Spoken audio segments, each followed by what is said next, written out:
Alors dans mon propre travail, j'ai essayé de regarder comment un scientifique qui est habitué à la complexité en science, c'est-à-dire à la dynamique des interactions, à l'interaction aussi entre le scientifique et le réel qu'il analyse.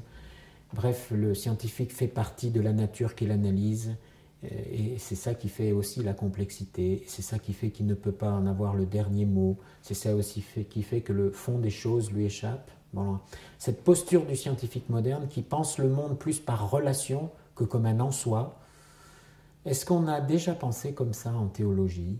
Parce que si on veut favoriser, ce qui est mon cas, le dialogue entre science et théologie, dans un respect des domaines, dans une distinction des domaines, mais aussi dans une articulation des domaines, via la philosophie notamment, c'est important aussi de repérer des postures communes entre le scientifique et le théologien.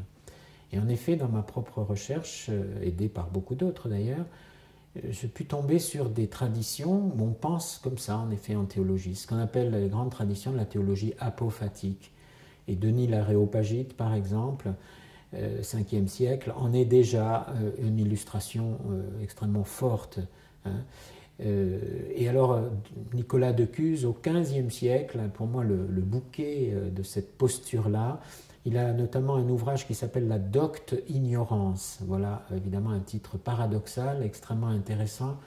La raison, et la raison scientifique notamment, est en marche pour la compréhension du monde, pour la compréhension du réel et aussi pour la compréhension de Dieu, parce qu'en théologie, raison et foi s'articulent et sont essentiels. Et puis la raison va elle-même montrer ses propres limites d'approche du mystère, son incomplétude, sa radicale ignorance, et parce que l'homme est capable de reconnaître sa radicale ignorance par sa raison qui continue de marcher, il s'ouvre paradoxalement à des possibilités de connaissance, d'où la docte ignorance. Je sais que je ne sais pas est une porte formidable qui s'ouvre pour la connaissance. C'est le paradoxe de l'être humain, et c'est le paradoxe aussi du chrétien qui est appelé à la fois à utiliser toute sa raison, à en reconnaître les limites pour s'ouvrir à une vérité qui se donne à connaître et non pas qui se conquiert uniquement.